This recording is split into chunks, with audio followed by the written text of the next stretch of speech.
Continúo. Continúo ya que se me cortó el video.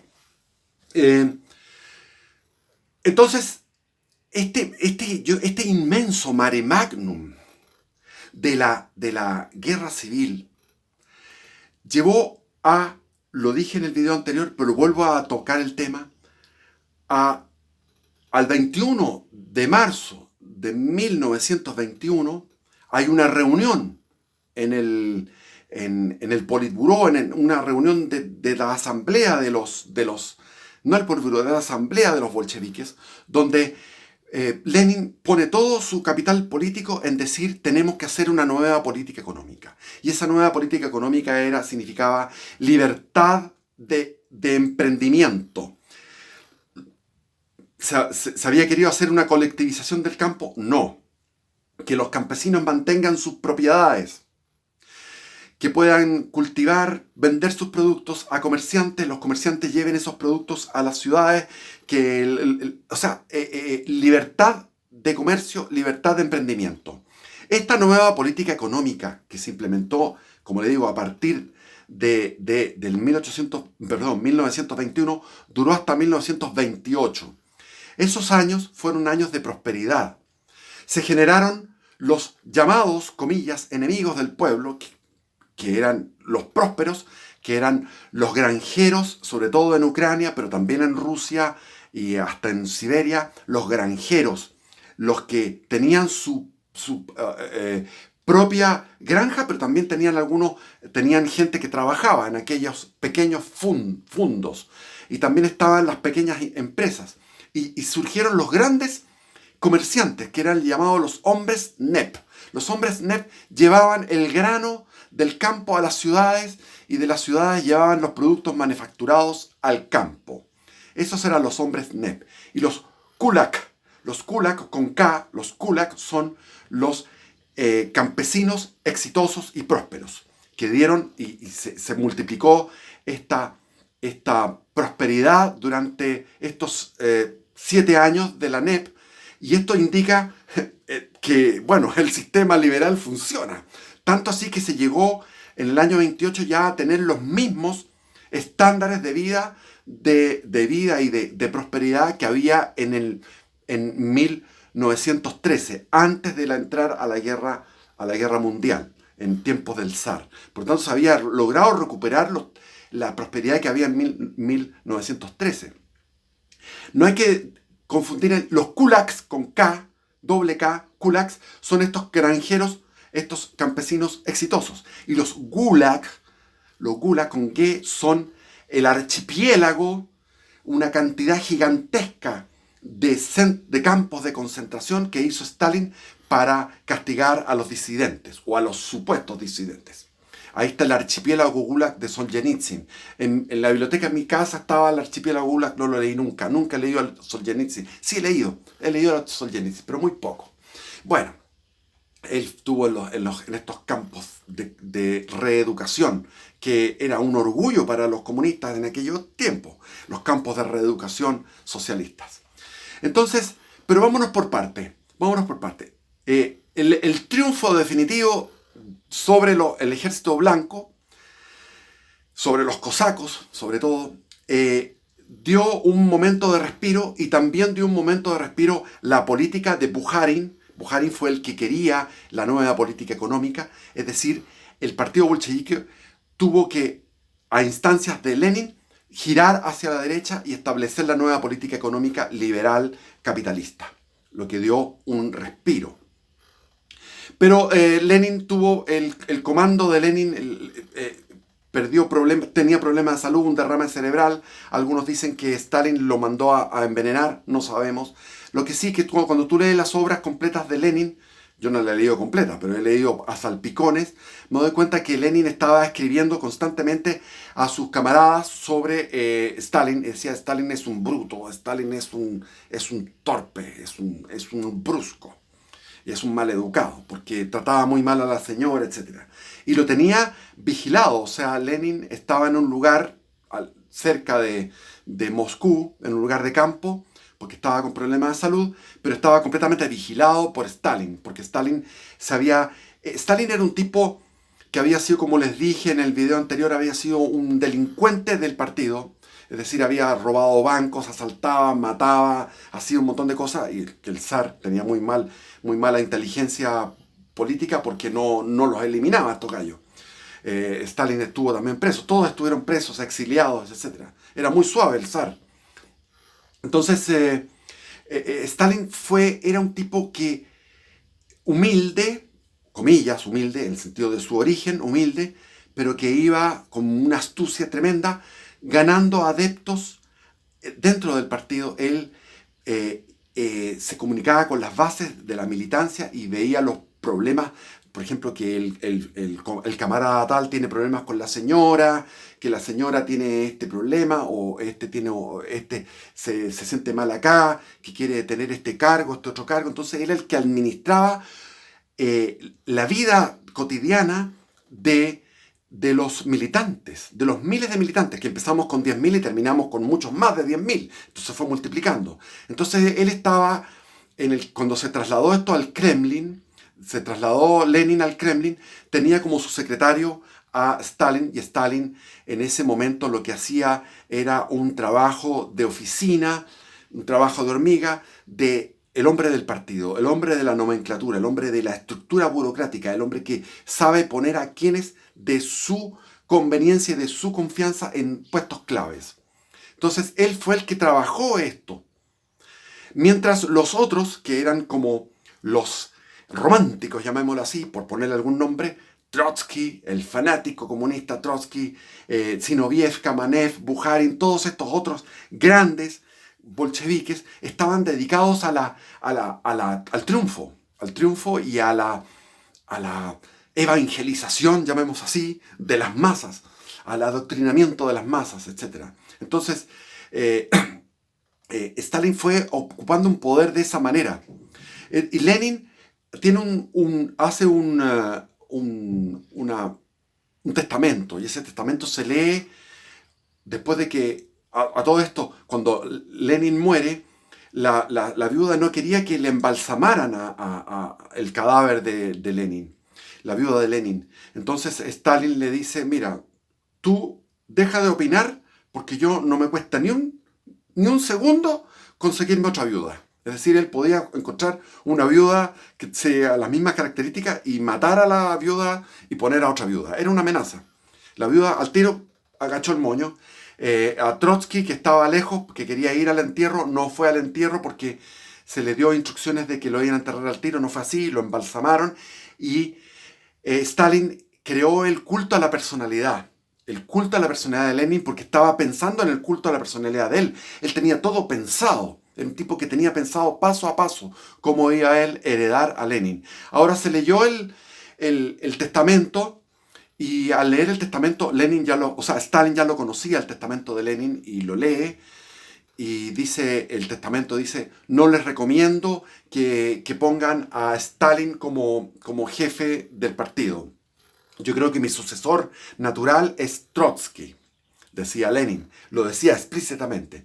Entonces Stalin, de una manera astuta, se hace humilde, porque tenía una apariencia de humildad tremenda, tenía una apariencia de bueno, de gallo bueno, y tenía una bondad con la gente de ellos.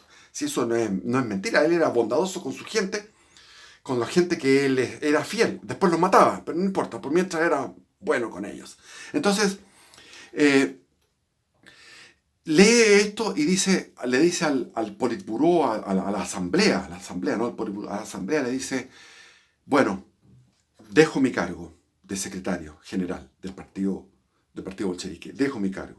Lo dijo de una manera humilde y todos se levantaron y dijeron, no, ¿cómo vamos a estar sin Stalin? Es decir, no le hicieron caso a Lenin en su testamento, y Trotsky quedó sin piso político, porque también Trotsky lo que él quería e insistía, como buen comunista, como comunista de verdad que era, de la expansión de la revolución hacia toda Europa y hacia el mundo. Tenía que ser una revolución mundial, porque no podía concebirse un socialismo dentro de un de un territorio, sino que tenía que ser un socialismo mundial, porque si no, el socialismo que fuera dentro de un territorio iba a tener un cerco imperialista, un cerco capitalista, lo que perjudicaría completamente la pureza de esa experiencia socialista comunista. Entonces, Stalin supo interpretar las bases del partido, porque las bases del partido lo que querían era lo que había sido el grito de guerra: pan y paz. Querían paz. El pan se estaba logrando ya con la nueva política económica, y la paz se había logrado también. Entonces ya estaban aburridos, estaban cansados, estaban extenuados con todo lo que había sido. Y Trotsky planteaba mayor extenuación, mayor pobreza, volver a una política colectivista cuando había fracasado rotundamente. Entonces, Stalin interpreta, y esa es la voz del partido. No es que Stalin haya sido tan astuto como para haberse impuesto con maneras tan astutas, llamémoslo así, por decirlo.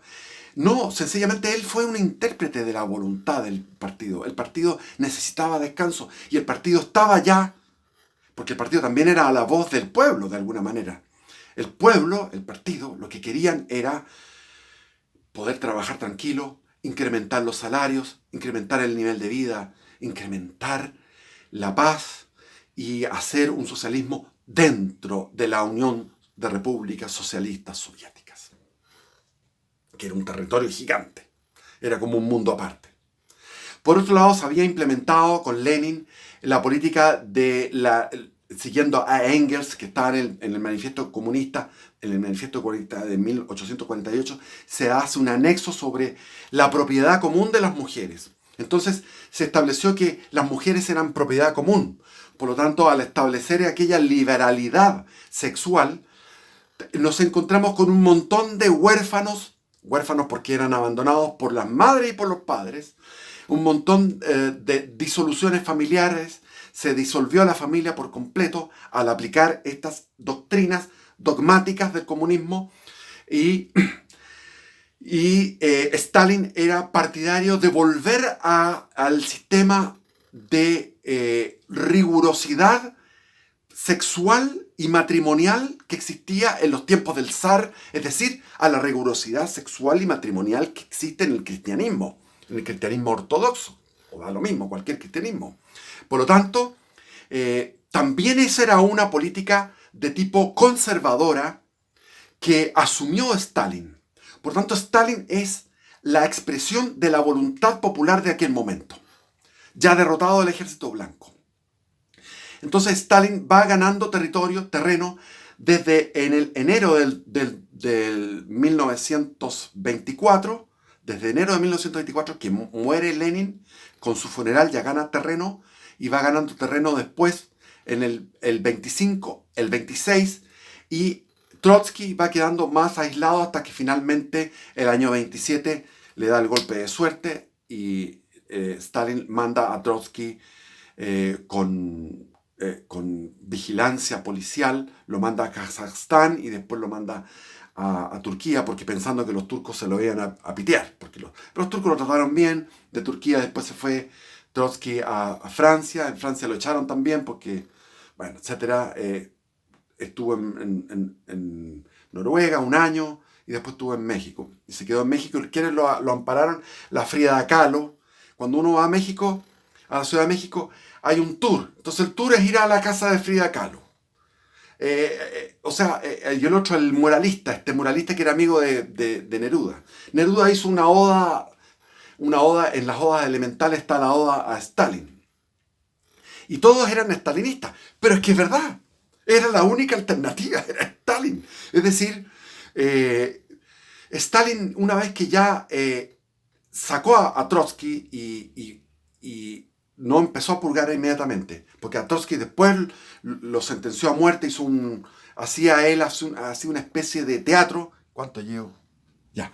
Hacía una especie de teatro, un teatro de justicia, porque hacían toda una pantomima, llegaba el fiscal, había un abogado defensor, el fiscal echaba mierda, decía, estos son unas sabandijas, tienen que morir, son unos traidores del pueblo, qué sé yo, y finalmente el juez dictaba sentencia, y el juez con todo nerviosismo dictaba la sentencia porque estaba siendo vigilado por Stalin, tenía que ser cumplida la sentencia. Entonces era una pantomima, era un teatro de juicio.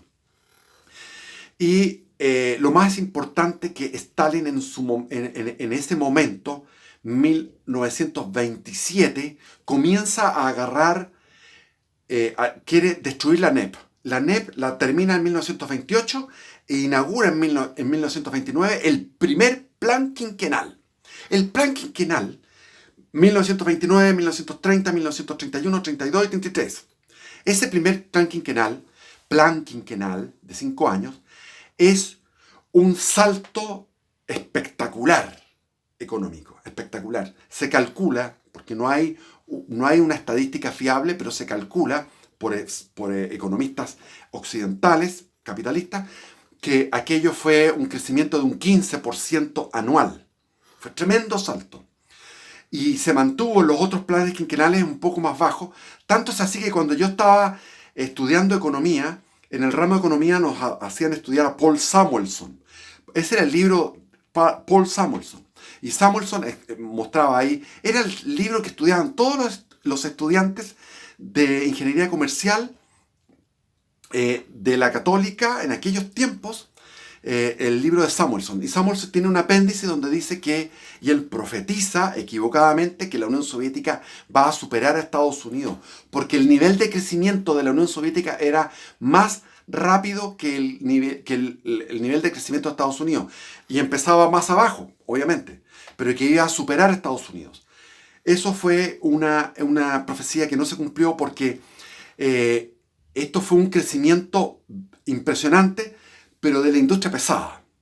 Faltaba el detalle, porque el capitalismo da el detalle de los servicios, de las industrias más pequeñas, que eso da un crecimiento y un beneficio al nivel de vida. Lo que hizo Stalin fue mantener el nivel del pueblo bajísimo, donde había como decía Hitler, porque Hitler lo decía, estos viven como animales, exactamente, viven como animales, o sea, vivían pero en un nivel espantosamente bajo, pero construyeron el metro de Moscú, construían tremendas represas, construían gigantescas siderurgias, construían fábricas de automóviles, fábricas de tanques, fábricas de tractores, la industria pesada.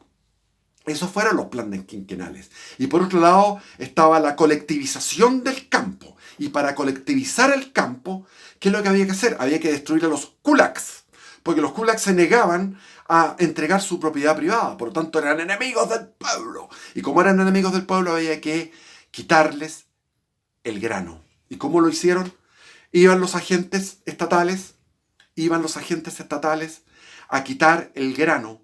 Y ellos escondían el grano en lugares, entonces tenían que revisar todo, y cuando encontraban que había grano escondido, quemaban la casa, mataban a las personas, a aquellas personas que eran campesinos exitosos, y colectivizaron el campo creando los soljos y los koljos. Y los soljos y los koljos estaban administrados por el Estado, y tenían muy mala productividad y daban una media hectárea a los que trabajaban en los koljos y soljos. Y esa media hectárea que tenían, o esa hectárea que tenían, que era la propiedad privada de aquellos campesinos que trabajaban en estas haciendas estatales, producían muchísimo porque era la propiedad privada. Y de ahí se mantuvo a través del mercado negro por haber dado esta exención, este permiso para que pudieran tener una propiedad privada para su autoconsumo. Del autoconsumo generaron excedentes. Pero esos excedentes eran muy pocos porque tenían una hectárea, media hectárea, en una poquísima cosa dentro de los grandes koljos y soljos que eran las haciendas estatales. Entonces se producían tractores por miles, llegaban los tractores, ni sabían usarlos. Y al quitar el grano, Stalin mató a... no se calcula, pero está más o menos calculado. Son 12 millones de personas que murieron. 5 millones en Ucrania. 3 millones en Bielorrusia y otros millones, el resto en Rusia. Entonces, la política de industrialización, electrificación y colectivización del campo significó una mortandad tremenda porque los mataron de hambre y también los eliminaban cuando se negaban, resistían a esta acción, los eliminaban.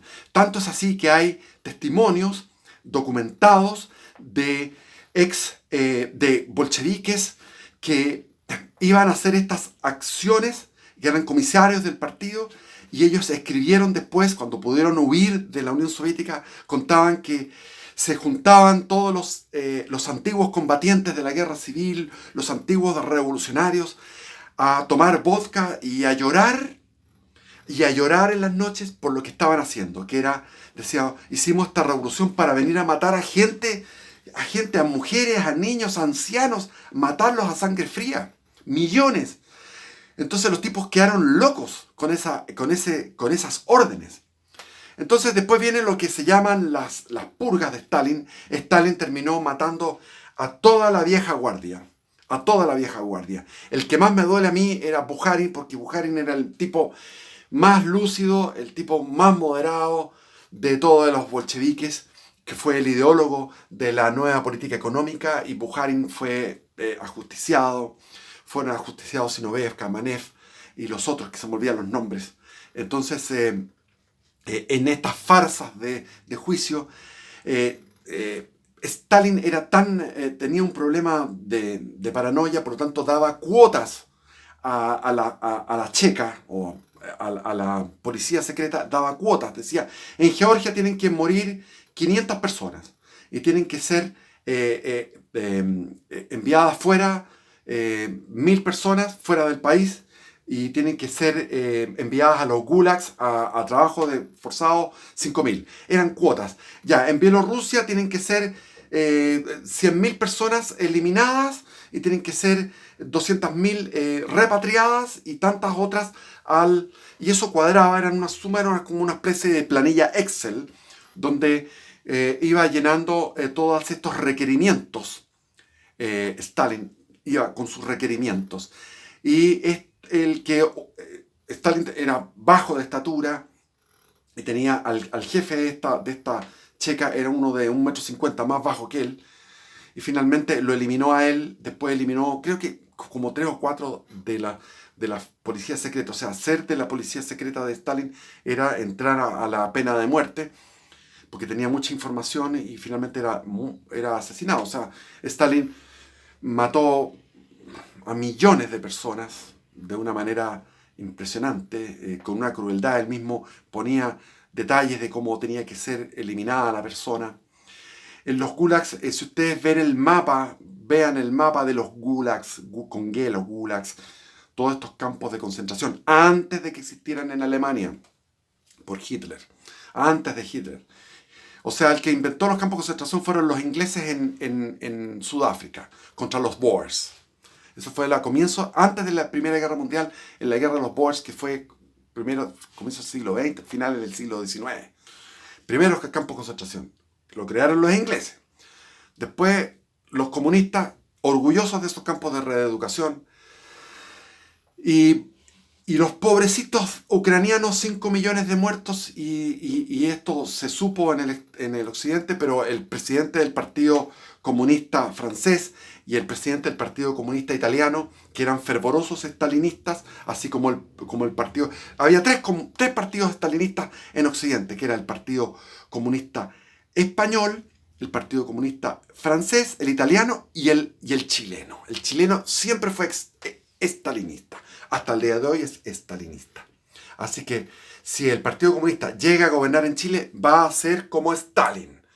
O sea, vamos a morir. Eso está claro, que vamos a morir. Vamos a ser torturados, vamos a ir a trabajos de campos de reeducación. Eso es lo que va a pasar en Chile, porque es el Partido Comunista chileno, el más estalinista. Ahora, ¿qué pasó con el presidente del Partido Comunista francés? Dijo, esto no puede ser, voy a ir para allá. Y avisó que iba a ir, y Stalin lo agasajó, es decir, lo hizo pasearse por Ucrania. ¿Y qué es lo que vio en Ucrania? Vio puros obreros rozagantes, con un cutis precioso, bien vestidos, bien alimentados, iban en un viaje por el tren, a través de las estaciones de tren en Ucrania, fue a ver campos que eran perfectos, todo perfecto. Y dijo, esto es una mentira de los capitalistas. ¿Por qué era perfecto? Porque era la propaganda. Es decir, se avisó que iba a llegar, entonces tuvo tiempo Stalin de sacar todos los muertos que eran muertos de hambre, famélicos, como esas películas de los campos de concentración nazi, donde está esa gente famélica, así eran. Entonces, llevaron camiones, sacaron todos los muertos que había, sacaron a todos los que se iban a morir, los mandaron lejos del recorrido que hizo el presidente del Partido Comunista francés.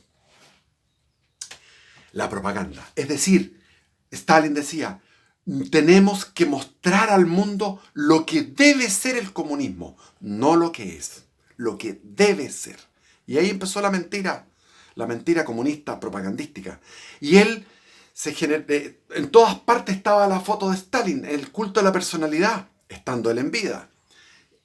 Estatuas por todos lados. Y el Nikita Khrushchev, que después hizo el proceso de desestalinización, era un hipócrita, porque el gallo se mantenía... Todos estos gallos son unos hipócritas, se mantuvo, y se supone que Nikita Khrushchev es como un bueno, es como de los buenos del marxismo. ¡Mentira! Y él cuenta en su biografía cómo llegó al partido, porque Nikita Khrushchev estaban en Stalingrado luchando, estaban en Leningrado, estaban en el sitio de Leningrado, en medio de la guerra contra Alemania, la Segunda Guerra Mundial, y él entonces llega y dice, llega a los camaradas, ¿tú quieres ser del partido? Sí, ya, dígame, ¿qué dice Lenin o qué dice Marx en la ideología alemana en el primer capítulo? Entonces él dijo, dice que los pobres tienen que dejar de ser pobres. Perfecto, aprobado. Es decir, los que iban a hacer el test, el examen de conocimientos de marxismo, no tenían idea y no les importaba. Era un procedimiento litúrgico para poder aprobar a Nikita Khrushchev para que entrara al partido. Es decir, el tipo sabía que tenía que decir cualquier clase de pescado, porque nadie sabía lo que había dicho Marx en la ideología alemana, o qué sé yo, en la Comuna de París, o en el Capital 1, el Capital 2, el Capital 3, ¿no? Cualquier cosa, o el Estado de la Revolución de Lenin. Lenin tiene un libro que yo lo leí, que se llama El Estado de la Revolución, que es una cantidad de cosas increíbles, como va hablando, y de repente dice, ¿y qué va a pasar? ¿Por qué del socialismo vamos a pasar al comunismo? Porque la gente se va a acostumbrar. O sea que esto es por costumbre. Es una negación de que una generación va a contradecir a la otra generación. Y eso sucedió. Sucedió con los polacos. Yo cuando estaba en Europa me encontré con el pueblo más bello que he visto en mi vida, el pueblo polaco. Por lo menos en los años 80, cuando yo estaba en Europa, veía todos estos refugiados polacos que venían refugiados del telón de acero del comunismo, se refugiaban los polacos, y yo me encontraba con ellos porque yo también estaba de refugiado, entonces yo era el refugiado marxista latinoamericano con los polacos, pero me impresionó la vitalidad, la alegría de ese pueblo católico maravilloso, el pueblo polaco, lo mejor que he visto en mi vida. Lo mejor que he visto en mi vida. Ahora, así entraban al Partido Comunista con unos exámenes truchos, y era toda una corrupción para llegar. Por eso que el famoso, otro de los buenos, Mikhail Gorbachev, no es bueno, hombre, ese era un coche de su madre también. Mikhail Gorbachev inaugura, en el fondo, hacen una revisión del marxismo para inaugurar lo que estamos viviendo ahora, el neomarxismo. Es así. Yo leí a Mikhail Gorbachev, lo leí. La perestroika, ese libro lo leí y quedé impresionado por lo marxista que era. Así que Mikhail Gorbachev también es de los malos, no me vengan con huevas aquí. Bueno, y Stalin llegó a ser el hombre más poderoso de la historia de la humanidad. Sería Gengis Khan, no sé quién le puede hacer la competencia, pero llegó a tener la mitad de Europa, gracias al imbécil de Hitler, porque Hitler era un imbécil. Hitler es la cosa más estúpida que puede haber. Yo no puedo creerlo. O sea, ¿cómo se le ocurre atacar a la Unión Soviética? Hay que ser muy hueá. Igual que los japoneses. ¿Cómo se le ocurre atacar a Estados Unidos? Hay que ser muy sacos de hueva. Si vaya a perder de todas maneras. Es como si yo me metiera con un tipo de 3 metros, gigante. O con un, no, qué sé yo, con un joven a pelear. Prefiero no pelear con un gallo de un tipo macanudo, tremendo. No, pues huevón.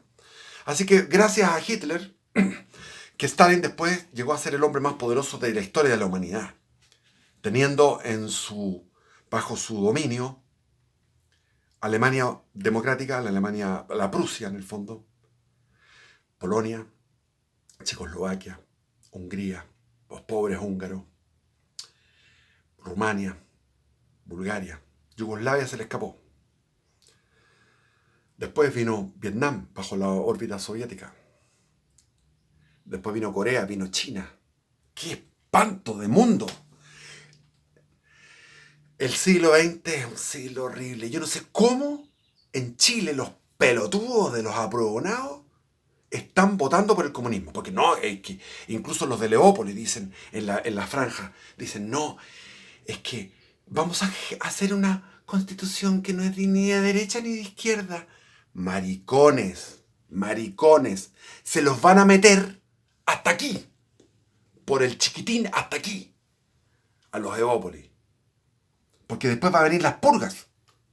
Van a venir las purgas. Lo único que va a quedar son la extrema izquierda. Eso es lo que va a quedar en Chile. Si votamos, apruebo. Vamos a ir hacia allá. Si no nos organizamos ideológicamente y militarmente y paramilitarmente. Ok. Bendiciones y viva Cristo Rey. ¿Me quedan cosas en el tintero? Seguro que sí. Me quedan cosas en el tintero. De la propaganda, de tantas cosas que hablar, pero no quiero hablar más de esto. Voy a hacer un video sobre Gramsci. Y ahí seguimos. Un abrazo.